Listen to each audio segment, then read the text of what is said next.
Paid salary ₹10,000 ಇದನ್ನ transaction ಅಂತ ಹೇಳಿ ಕರಿತೀವಿ. ಪ್ರತಿ ಒಂದು ಟ್ರಾನ್ಸಾಕ್ಷನ್ಸ್ ನಲ್ಲೂ ನಾವು ಟೂ ಕಾನ್ಸೆಪ್ಟ್ಸ್ ನ ಏನ್ ಮಾಡ್ಬೇಕು, ಐಡೆಂಟಿಫೈ ಮಾಡ್ಬೇಕಾಗತ್ತೆ. ಈ ಪರ್ಟಿಕ್ಯುಲರ್ ಟ್ರಾನ್ಸಾಕ್ಷನ್ ಅಲ್ಲಿ ಕ್ಯಾಶ್ ಕೊಟ್ಟಿಲ್ಲ, ಬ್ಯಾಂಕ್ ಕೊಟ್ಟಿಲ್ಲ, ಹಾಗಾಗಿ ಇದನ್ನ ನಾವು ಕ್ಯಾಶ್ ಟ್ರಾನ್ಸಾಕ್ಷನ್ ಅಂತ ಹೇಳಿ ಕನ್ಸಿಡರ್ ಮಾಡ್ಬೇಕಾಗತ್ತೆ. ಈಗ ಈ ಟ್ರಾನ್ಸಾಕ್ಷನ್ ನ ಪ್ರಾಕ್ಟಿಕಲ್ ಆಗಿ ನಾವೇನ್ ಮಾಡೋಣ, ಅರ್ಥ ಮಾಡ್ಕೊಳ್ಳೋಣ. ಇಲ್ಲಿ ನೋಡಿ, ಇಲ್ಲಿ ಒಬ್ಬ ಎಂಪ್ಲಾಯಿಗೆ ಏನ್ ಮಾಡ್ತಿದ್ದಾರೆ, ಸ್ಯಾಲ್ರಿನ ಅವರು ಪೇ ಮಾಡ್ತಿದ್ದಾರೆ. ಈಗ ರೂಲ್ಸ್ ಇಂಪ್ಲಿಮೆಂಟ್ ಮಾಡಿ ಈ ಟ್ರಾನ್ಸಾಕ್ಷನ್ ನ ಹೇಗೆ ರೆಕಾರ್ಡ್ ಮಾಡ್ಬೇಕು ಅನ್ನೋದನ್ನ ನೋಡ್ಕೊಳ್ಳೋಣ. ರೂಲ್ಸ್ ಏನಾಗುತ್ತೆ, ಇಲ್ಲಿ ನಾವು ಟೂ ಕಾನ್ಸೆಪ್ಟ್ಸ್ ನ ಐಡೆಂಟಿಫೈ ಮಾಡ್ಬೇಕು. ಒಂದು ಸ್ಯಾಲ್ರಿ ಆಗಿರುತ್ತೆ, ಇನ್ನ ಒಂದು ಕ್ಯಾಶ್ ಆಗಿರುತ್ತೆ. ಸ್ಯಾಲ್ರಿ ಅನ್ನೋದು ನಮ್ಗೆ ಏನಾಗಿರುತ್ತೆ, ಎಕ್ಸ್ಪೆನ್ಸಸ್ ಆಗಿರುತ್ತೆ.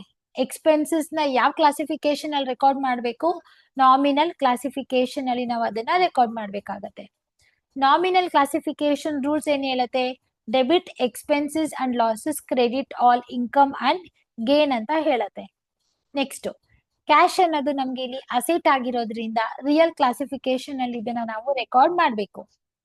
ರಿಯಲ್ ಕ್ಲಾಸಿಫಿಕೇಶನ್ ರೂಲ್ಸ್ ಏನ್ ಹೇಳುತ್ತೆ, debit what comes in, credit what goes out ಅಂತ ಹೇಳುತ್ತೆ. ನೆಕ್ಸ್ಟ್ ನಾವೀಗ ಏನ್ ಮಾಡ್ಬೇಕು, ರೂಲ್ಸ್ ನ ಇಂಪ್ಲಿಮೆಂಟ್ ಮಾಡಿ ಯಾವ್ದನ್ನ ಡೆಬಿಟ್ ಮಾಡ್ಬೇಕು, ಯಾವ್ದನ್ನ ಕ್ರೆಡಿಟ್ ಮಾಡ್ಬೇಕು ಅನ್ನೋದು ಈಗ ನಾವು ನೋಡೋಣ. ಫಸ್ಟ್ ಇಲ್ಲಿ ಏನಿದೆ, ಸ್ಯಾಲ್ರಿ ಇದೆ. ಸ್ಯಾಲ್ರಿ ಪಾಯಿಂಟ್ ಆಫ್ ವ್ಯೂ ಇಂದ ನಾವೀಗ ಇವ್ಯಾಲ್ಯೂಯೇಟ್ ಮಾಡ್ಬೇಕು.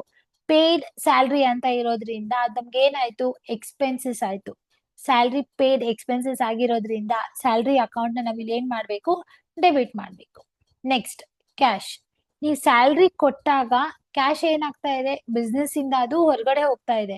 ಸೊ ರೂಲ್ಸ್ ಏನ್ ಹೇಳುತ್ತೆ, real rules credit what goes out ಅಂತ ಹೇಳುತ್ತೆ. ನಾವು ಸ್ಯಾಲ್ರಿ ಕೊಟ್ಟಾಗ ಕ್ಯಾಶ್ ಹೊರಗಡೆ ಹೋಗ್ತಾ ಇದೆ, ಹಾಗಾಗಿ ಕ್ಯಾಶ್ ನ ಏನ್ ಮಾಡ್ಬೇಕು, ನಾವಿಲ್ಲಿ ಕ್ರೆಡಿಟ್ ಮಾಡ್ಬೇಕಾಗತ್ತೆ.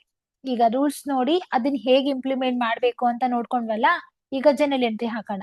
ಜನರಲ್ ಎಂಟ್ರಿ ಏನಾಗಿರುತ್ತೆ, ಸ್ಯಾಲ್ರಿ ಡೆಬಿಟ್ ಆಗಿದೆ, ಕ್ಯಾಶ್ ಕ್ರೆಡಿಟ್ ಆಗಿದೆ. So salary account data to cash account being salary paid ಅಂತ ಹೇಳಿ ನರೇಶನ್ ಬರೀಬೇಕು. ಸೊ ಡೆಬಿಟ್ ಕಾಲಮ್ ಅಲ್ಲೂ 10,000 ತೋರಿಸ್ತೀವಿ, ಕ್ರೆಡಿಟ್ ಕಾಲಮ್ ಅಲ್ಲೂ ಸಹ ನಾವಿಲ್ಲಿ 10,000 ತೋರಿಸ್ತೀವಿ. ಇದ್ರ ರಿಲೇಟೆಡ್ ಏನೇ ಡೌಟ್ಸ್ ಇದ್ರೂ ಕಮೆಂಟ್ ಬಾಕ್ಸ್ ಅಲ್ಲಿ ನೀವು ಕೇಳ್ಬೋದು. Thank you so much.